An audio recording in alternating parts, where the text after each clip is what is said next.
ஒரு Reynold குவிட்ண்ணே, climber type தான். 2017 model, 2 owner, automatic வண்டி. ஆட்டோமேட்டிக். ஆமா, லேடிஸ் பெட்ரோல் வண்டி. சூப்பரா இருக்கும். ஆமா, வண்டி நல்லா இருக்குண்ணே. வண்டியுமே வந்து எதனால ரொம்ப நாள் நிக்குதுன்னு கேட்டீங்கன்னா, கஸ்டமர் தான் சொன்னேன்.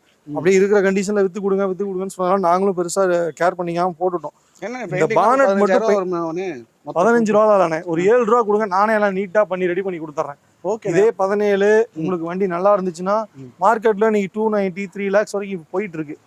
அவ்வளவுலாம் கோட் பண்ணல. 2,50,000 வந்தா கொடுத்துருவோம். 2,50,000 நீங்க இந்த செலவுக்கு உண்டான காசு கொடுங்க, நான் செலவு பண்ணியே கொடுத்துறோம். நீட்டா பெயிண்ட் பண்ணி 2,50,000 நான் ஒரு 7,000 7,000 கொடுங்க, நான் நீட்டா பெயிண்ட் பண்ணி கொடுத்துறேன். ஆனா இன்டீரியரா ரொம்ப சூப்பரா இருக்குண்ணே. என்னென்ன காரணமா கஸ்டமர் இன்னும் அதுக்கு வாங்காம இருக்குது? அதான் அந்த இன்ஜின் எப்படின்னு இருக்கு? சூப்பரா இருக்கும். இன்ஜின், மெக்கானிசம், டிரான்ஸ்மிஷன் எல்லாமே சூப்பரா இருக்கும். கியர் டிரான்ஸ்மிஷன்லாம் வந்து பயப்படுவாங்க ஆட்டோமேட்டிக்ல ஃபெயிலியர் ஆகுமோன்னு. இந்த வண்டியில அதெல்லாம் வாய்ப்பே கிடையாது. இன்னொரு வரைக்கும் இந்த மாதிரி கம்பெனில ஆட்டோமேட்டிக் ஃபெயிலியர் ஆகியோ அல்லது இதுவும் சேம் உங்களுக்கு மாருதியில வர AMT தான் கொடுக்குறான்.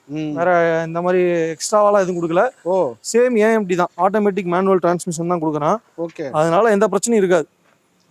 பட் ஏதோ ஒரு யாருக்கோ ஒரு நல்ல கஸ்டமர் நிக்குது. ஏன்னா இன்ஜின் நல்லா இருக்குங்கிறீங்க. இன்ஜின், டிரான்ஸ்மிஷன் எல்லாமே நல்லா இருக்கு. பானட்டை பார்த்தோன்னே ஒரு மாதிரி இருக்கு. இப்போ இதே பெயிண்டிங் பானட், இந்த பம்பர், அப்புறம் இந்த லெஃப்ட் ரைட் குவார்டர் பேனல் கூட நல்லா தான் இருக்கு. நல்லா தான் இருக்கு. இல்ல ரைட் சைடு எல்லாமே நல்லா தான் இருக்கு பாருங்க. ஓகே, அப்போ நீங்க ஃபுல் பெயிண்டோட பண்ண தேவையில்ல. பானட்